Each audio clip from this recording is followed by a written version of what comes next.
Hi అందరికీ. అందరూ ఎలా ఉన్నారు? అందరూ బాగున్నారని అనుకుంటున్నాను. Welcome to RK talks. ఈరోజు మన టాపిక్ వచ్చేసి ఐబొమ్మ ఓనర్ అయినటువంటి ఇమ్మడి రవిని మన పోలీసులు అయితే అరెస్ట్ చేశారు ఈరోజు. అతను ఒక సవాల్ అయితే విసిరాడు. అప్పుడు దమ్ముంటే పట్టుకోండి అని అన్నాడు పోలీసులకి. అతను వేసిన సవాల్ని పోలీసులు ఇరగొట్టి వాడేశారు. సో ఇప్పుడు మనం అసలు ఇది ఎట్లా జరిగింది అనేది ఈ వీడియోలో చూద్దాం. ఫ్రెండ్స్, మీలో ఎంతమందికి గుర్తుంది, ఎప్పుడైనా మీరు థియేటర్కి వెళ్తే అక్కడ థియేటర్ కనిపించే బొమ్మ ఒక రీల్ రూపంలో ఉంటుంది. ఆ రీల్ మనకు 24 ఫ్రేమ్స్ అయితే ఒక సెకండ్స్కి ఇలా మూవ్ అవడంతో ఒక మూమెంట్ వస్తుంది అని ఎంతమందికి తెలుసు? అది ఒకప్పుడు జరిగేది. ఒక సినిమా ప్రదర్శించాలి, ఒక సినిమా మనం చూడాలంటే మనకు రీల్స్ వచ్చేవి. ఆ రీల్స్ మనకు ఆ ప్రొజెక్టర్లో పెట్టగానే అవి తిరుగుతూ ఉంటే మనకు స్క్రీన్ మీద బొమ్మ అనేది మూమెంట్ అయ్యేది. ఇప్పుడు ఆ టెక్నాలజీ అంతా మారిపోయింది. ఇప్పుడు వచ్చేసి క్లౌడ్ అయిపోయింది మొత్తము. ఇప్పుడు రీల్స్ లేవు, ఏం లేవు.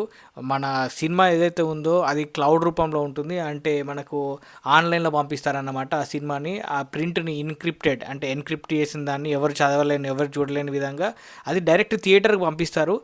ఆ థియేటర్ నుంచి మనకు ప్రొజెక్టర్ నుంచి సినిమా అనేది మనకు కనిపిస్తుంది ఇప్పుడు ఈ టెక్నాలజీ ప్రకారం. అయితే వీళ్ళు ఎట్లా హ్యాక్ చేశారంటే, ఎప్పుడైతే మనకు ఆ రీల్ తోటి సినిమాలు వస్తుండేనో అప్పుడు వాళ్ళు థియేటర్కి వెళ్ళి మన మొబైల్ ఫోన్ నుంచో లేకుంటే డిజిటల్ హ్యాండ్ క్యామ్ నుంచో దాన్ని రికార్డ్ చేసేవాళ్ళు. రికార్డ్ చేసి దాన్ని వీళ్ళు ఐబొమ్మ వెబ్సైట్లో అప్లోడ్ చేసేవారు. ఇక ఇప్పుడు ఏమైందంటే, ఈ సర్వర్ల నుంచి ఏదైతే డేటా వస్తుందో, ఆన్లైన్లో సినిమా పంపించి థియేటర్ల నుంచి మనం చూస్తున్నామో అదొక సర్వర్ నుంచి వస్తుందన్నమాట. ఆ సర్వర్లను డైరెక్ట్ వాళ్ళ యూజర్ నేమ్ పాస్వర్డ్ హ్యాక్ చేసేసి ఆ లోపల ఉన్న సినిమాను వీళ్ళు దొంగిలించి మనకు ఐబొమ్మ వెబ్సైట్లో పెట్టేవారు అన్నమాట. సో మీలో ఎంతమంది చూసారు ఈ రీల్కి సంబంధించిన సినిమాలు? మీరు ఆ 90స్లో 2000లో కొందరు చూసి ఉంటారు రీల్తో నడిచే సినిమాలని. మీరు చూసినట్టయితే కామెంట్ చేసి చెప్పండి. ఫ్రెండ్స్, వీడియో అయితే చాలా ఇంట్రెస్టింగ్గా ఉండబోతుంది. చివరి వరకు అయితే చూడండి. అలానే ఈ వీడియో మీద లైక్ కొట్టండి. మీకు ఎక్కడైతే నచ్చిన పాయింట్ అనిపించిందో అప్పుడైతే లైక్ కొట్టండి, నన్ను సపోర్ట్ చేయండి. అలానే ఈ ఛానల్ని సబ్స్క్రైబ్ చేసుకోండి. ఇలాంటి ఇంట్రెస్టింగ్ న్యూస్ మా ఛానల్లో వస్తూ ఉంటాయి. ఇప్పుడు ఇంకా వీడియో అసలు టాపిక్ వెళ్ళిపోదాము. ప్రతి సంవత్సరం చిత్ర పరిశ్రమ, మన సినిమా ఇండస్ట్రీని ఏదైనా కొత్త సినిమా వస్తే అది సినిమా వెంటనే 1-2 రోజులకు పైరసీ ఐబొమ్మలో లేకుంటే ఇంకో వెబ్సైట్లో వచ్చేది. అదే పైరసీ మాఫియా. వాళ్ళు చట్టాలకి దూరంగా ఉంటారు. సినిమా విడుదలైన వెంటనే వాటిని దొంగిలిస్తారు. అయితే అన్నిటికంటే భయంకరంగా డిజిటల్ దుశ్చర్యకు పరాకాష్ఠకమైన ఓ వెబ్సైట్ అదే ఐబొమ్మ. మీ అందరికీ తెలిసే ఉంటుంది, ఐబొమ్మలో ఫస్ట్ డేనే సినిమా వస్తుంది.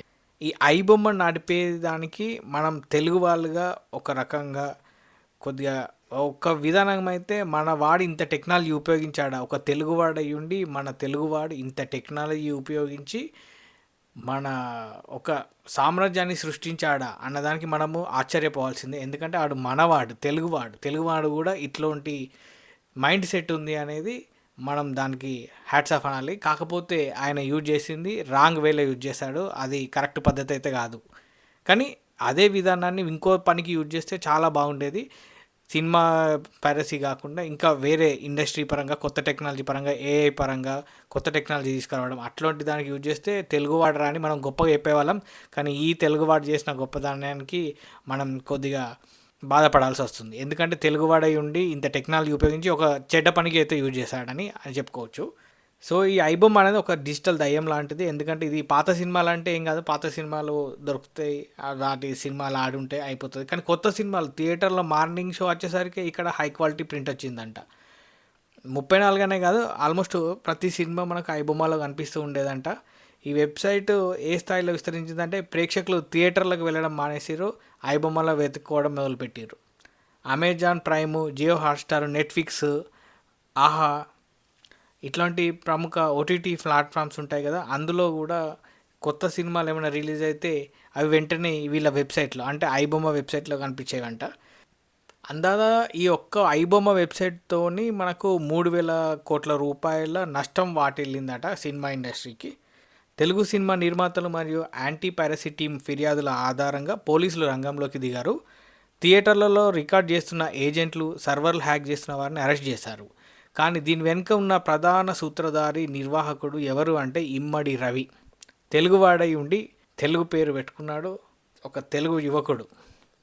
పోలీసులకు అయితే ఇతను అస్సలు భయపడలేదు. పైగా వాళ్ళ దర్యాప్తును చూసి నవ్వాడంట మన ఇమ్మడి రవి.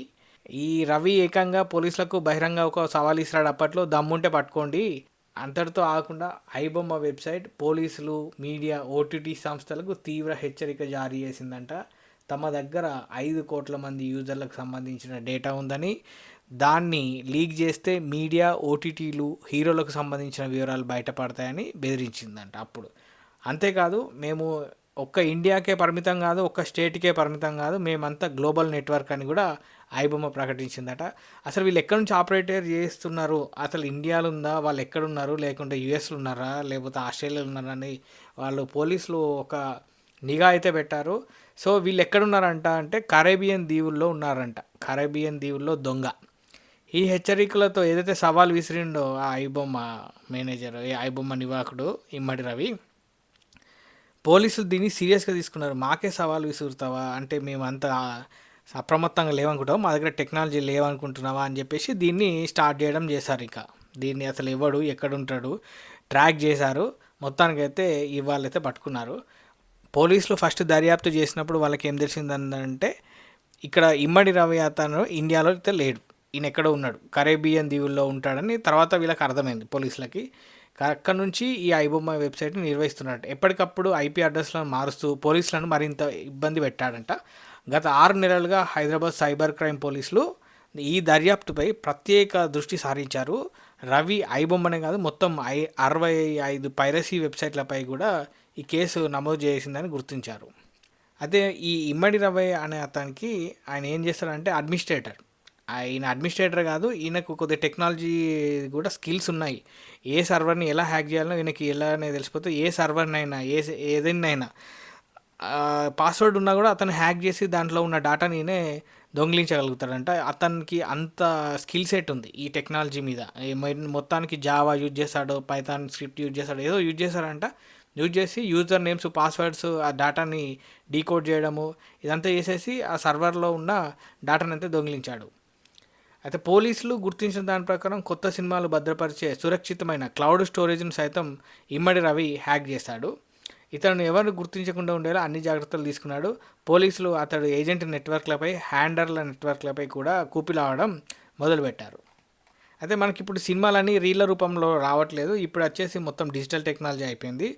మొత్తం క్లౌడ్లో పంపిస్తున్నారు డేటా. అంటే ఒక ప్రింట్ పంపిస్తారు, ఆ ప్రింట్ అనేది మనకి ఇక్కడ ప్రొజెక్టర్లో మనకు ఫోకస్ అయిపోయి దానికి మన స్క్రీన్ మీద అయితే డిస్ప్లే అవుతుంది. అప్పట్లో మనం రీల్స్ అవి ఇవన్నీ వేసేవాళ్ళం కదా, ఆ టెక్నాలజీ మొత్తం మారిపోయి ఇప్పుడు ఎన్క్రిప్టెడ్ డేటా వర్షన్తో సినిమా అయితే థియేటర్లకు పంపిస్తారు. ఆ థియేటర్లు మనకు ప్రొజెక్ట్ చేసి చూపిస్తాయి అన్నమాట. దర్యాప్తు ఎంత క్లిష్టంగా ఉన్నా పోలీసులు పట్టు వదలలేదు. సైబర్ క్రైమ్ టీం జూన్ నుంచి రేయింబావులు కష్టపడింది. అంటే మన 2025 జూన్ నుంచి ఎప్పుడైతే ఇతను సవాల్ విసిరిండో అప్పటి నుంచి మాకే సవాల్ విసురుతావా అనేది ఛాలెంజ్గా తీసుకున్నారు పోలీసులు. ఇక అప్పటికి ఐబొమ్మ నెట్వర్క్ సంబంధించిన 5 కీలక నిందితులను అరెస్ట్ చేశారు. ఇక మిగిలింది కింగ్ పిన్ మాత్రమే. ఎవరు? ఈ ఇమ్మడి రవి. భార్యతో విడాకులు తీసుకొని ఒంటరిగా ఉంటున్న రవి ఓ కీలక ప్రయాణానికి సిద్ధమయ్యాడని పోలీసులకు వార్త అందింది. ఈ వార్త అందించింది వాళ్ళ వైఫే అని, వాళ్ళ భార్యనే అని వార్తలు వినిపిస్తున్నాయి. అది ఎంతవరకు నిజమో తెలియదు. ప్రపంచవ్యాప్తంగా సాగిన ఈ చేజింగ్ చివరికి ఒక చిన్న సమాచారం ద్వారా ముగిసింది. ఇమ్మడి రవి మన భారతదేశానికి తిరిగి రావాలని నిర్ణయించుకున్నాడు. అతను శుక్రవారం హైదరాబాద్కి చేరుకున్నాడు. పక్కా సమాచారం అందుకున్న మన సిసిఎస్ పోలీసులు తక్షణమే రంగంలోకి దిగి అతన్ని అదుపులోకి తీసుకున్నారు. పోలీసులకే సవాల్ విసిరిన డిజిటల్ కింగ్ పిన్ను నవంబర్ 15వ తారీఖున హైదరాబాద్లో కూకట్పల్లిలో అరెస్ట్ చేశారు. రవి అరెస్ట్ అయిన వెంటనే దర్యాప్తు వేగం పుంజుకుంది. పోలీసులు అతడి అకౌంట్లో ఉన్న 3 కోట్ల నగదును అయితే సీజ్ చేసేశారు. కూకట్పల్లిలో అతని అపార్ట్మెంట్లో సోదాలు జరిపారు. 100 కొద్ది హార్డ్ డిస్క్లు, ల్యాప్టాప్లు స్వాధీనం చేసుకున్నారంట. 2019 నుంచి 12 ఐబొమ్మల్లో అప్లోడ్ చేసిన పైరసీ కంటెంట్ ఎంతుందో తెలుసుకోవడానికి సర్వర్ లాగిన్ చేయించి చెక్ చేస్తున్నారు. ఇప్పుడు దొరికింది కదా ఇమ్మడి రవి, ఇంకేముంది, నువ్వు అక్కడ కూర్చొని ఒక్కొక్కటి అడుగుతారు క్వశ్చన్లు. నువ్వు ఎట్లా చేసినావు, ఏం చేసినావు, ఎన్ని సినిమాలు, అసలు నువ్వు ఏ ప్రాసెస్ యూజ్ చేసినావు, ఎట్లా చెక్ చేసినావు అనేది దొంగ దొరికినాక నువ్వు దొంగతనం ఎట్లా చేసినావో చూపించమని మన పోలీసులు అడుగుతున్నట్టు. ఈ అరెస్టుపై సినీ పరిశ్రమ పెద్ద విజయంలా భావించింది. మన ప్రొడ్యూసర్లు కానీ, డైరెక్టర్లు కానీ, మన హీరోలు కానీ ఏమైందంటే సినిమాలు ఎవరైతే పైరసీ చేస్తుందో ఇంతవరకు వాళ్ళకి తెలియదు ఇన్ని రోజుల వరకు. ఇప్పుడు తెలిసింది. ఇక వీటిని పట్టుకున్నాం కదా, ఇంకోసారి పైరసీ కాదని అనుకుంటున్నారు. ఏమో అలా పైరసీ కావద్దనే మనం కూడా భావిద్దాము ఫ్యూచర్లో కూడా. దమ్ముంటే నన్ను పట్టుకోండి అని పోలీసులకే సవాల్ చేస్తూ బెదిరించిన వ్యక్తిని చివరికి అరెస్ట్ చేసినందుకు కవిత టీంకి శుభాకాంక్షలు తెలిపారు. జూన్ నుంచి రెయిన్బౌలు కష్టపడి ఈ పైరసీ కింగ్ని పట్టుకున్నారు. ఇంకా ఈ ఐబొమ్మ కేసు నిరూపించిన విషయం ఒక్కటే, ఎంతటి క్లిష్టమైన గ్లోబల్గా విస్తరించిన క్రిమినల్ అయినా ఎవరైనా సరే పోలీసులు తలుచుకుంటే ఎవరినైనా పట్టుకోగలుగుతారు. మీరు ఎక్కడున్నా కూడా ఎక్కడ ఏ దేశంలో, చిన్న దేశంలో కన్నంలో దాక్కున్న ఎలుకను ఎలా బయటికి రప్పించాలో పోలీసులకు బాగా తెలుసు. ఈ వీడియో మీకు నచ్చినట్టయితే షేర్ చేయండి, అలానే మా ఛానల్ సబ్స్క్రైబ్ చేసుకోండి, అలానే ఒక లైక్ కొట్టండి. మొత్తానికైతే పోలీసులకు మనం అందరం కలిసి అభినందనలు చెప్పాలి. ఎందుకంటే ఐబొమ్మ అనేది ఒక పైరసీ సైట్, దాన్ని ఇప్పుడు మూసేశారు. ఎవరైతే ఆపరేట్ చేస్తున్నారో తెలుగు యువకుని పోలీసులు ఈ కేసుని సక్సెస్ఫుల్గా ఛేదించారు కాబట్టి పోలీసులకైతే అభినందనలు. ఫ్రెండ్స్, మీ అభిప్రాయాన్ని అయితే కామెంట్ రూపంలో తెలియజేయండి. అలానే ఈ వీడియోని వస్తే ఒక లైక్ కొట్టండి, అలానే మా ఛానల్ అయితే సబ్స్క్రైబ్ చేసుకోండి. ఇది మీకు ఎలా అనిపిస్తుంది? ఐబొమ్మ సైట్ క్లోజ్ చేయడం అనేది మీకు ఓకేనా, లేకుంటే ఐబొమ్మ సైట్ ఉండాలి, కాకపోతే అతను చేసింది రాంగ్ అని మీ ఉద్దేశం అయితే కామెంట్ రూపంలో తెలియజేయండి. థ్యాంక్ యూ అండి.